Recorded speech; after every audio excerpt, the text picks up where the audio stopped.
أيها الأحبة، هذه القصة حقيقة لم تحصل الآن، وإنما وقعت قبل أكثر من 40 سنة.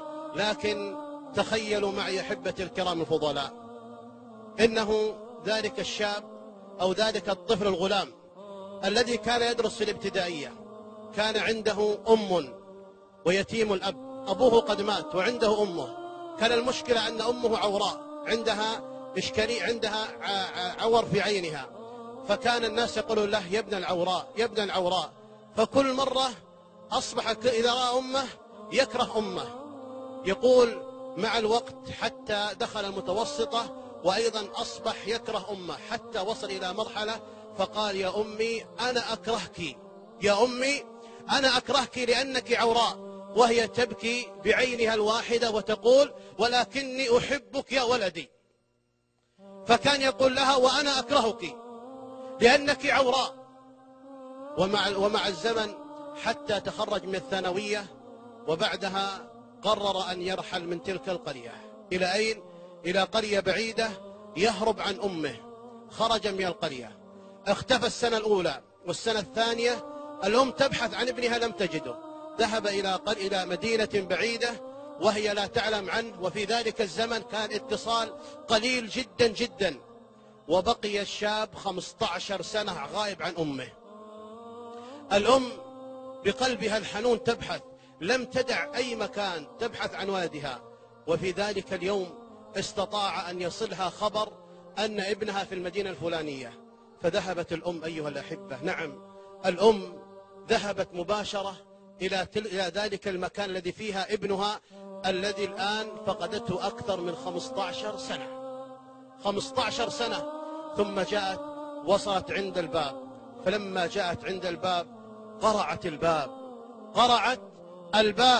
فلما قرعت الباب وفتح الباب، ماذا وجدت أمامها؟ وجدت أمامها وهي فرحة مسرورة قد فاض قلبها حبا وانشراحا، وجدت أمامها ذلك الطفل الصغير الذي يبلغ في عمره 6 سنوات. أخذت هذا الطفل، إنه حفيدها، إنه ابنها الذي لم تره، فضمته إلى صدرها، أصبحت تشمه وتضمه وتبكي وتقول يا حبيبي يا ابن حبيبي. وفجأة أيها الأحبة، فجأة خرج الابن، خرج لينظر إلى أمه وهي تأخذ ابنه. فلما رآها، ماذا تتوقعون يا إخوة؟ ماذا سيقول هذا الابن؟ نظر إليها قال أيتها المرأة العوراء، أيتها المرأة القبيحة، أيتها العجوز، ما الذي دلك علي؟ اخرجي. قالت يا ولدي أتيت وقد قطعت المسافات، أريد أن أراك قبل أن أموت. يا ولدي لم يبقى لي عن الموت إلا أيام أو ساعات. يا ولدي أنا مريض الآن، أبغى أشوفك، أبغى أشمك، أبغى أضمك إلى صدري يا ولدي، أبغاك، أنت حبيبي، أنا ربيتك. قال لكن أنا ما أبغاك. وصك الباب في وجهها. ورجعت الأم المسكينة للقرية. سألوها الناس وجدت ولدك؟ قالت وجدته، بس ليتني ما وجدته. يا أخوان، هذه الأم أخذت أقل من أسبوع وجاءتها المنية. عند المنية كتبت أو طلبت من أحد الذين عندها أن يكتب لها رسالة سرية، ثم وضعتها في ظرف وقالت لهم أرجوكم لا أحد يفتح هذا الظرف إلا ولدي فلان إذا مت. وفي الفعل ماتت الأم. اتصلوا عليه الناس قالوا يا فلان أمك ماتت. قال خذوها وادفنوها، أنا ما أبغاها. قالوا يا فلان أمك ماتت. قال أنا ما أبغاها ولا أريدها. قالوا أمك ماتت. قال ما أريدها، ادفنوها. قالوا لكن أمك تركت لك ظرف. قال نعم ظرف. قالوا نعم. قال ماذا فيه؟ قالوا لا ندري، لكن هذا الظرف قالت لا يفتحه إلا ولدي فلان. ظن المسكين أن في فلوس أو في صك أرض أو في أمر معين.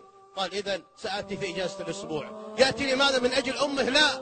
من أجل عزاء أمه؟ لا. يأتي من أجل الظرف. وبالفعل يا شباب جاء هذا الرجل، جاء هذا الابن العاق ودخل البيت وأخذ الظرف، فتح الظرف. فلما فتح الظرف وإذ مكتوب فيه ولدي حبيبي سأخبرك بأمر لم أستطع أن أخبرك في حياتي، أنا أمك العوراء، لكن تعلم ما الذي جرى لي يا ولدي. لما كنت صغير وأنت أقل من سنة ونصف، كنت أنا وأبوك في السيارة، فانقلبت السيارة فأدى ذلك إلى وفاة أبيك.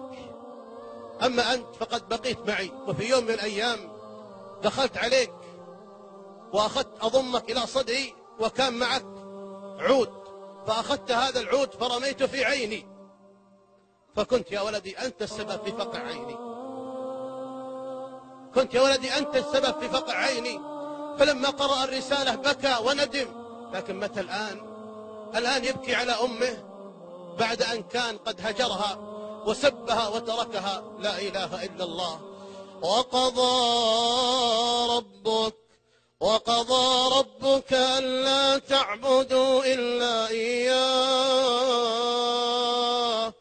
وقضى ربك ألا تعبدوا إلا إياه،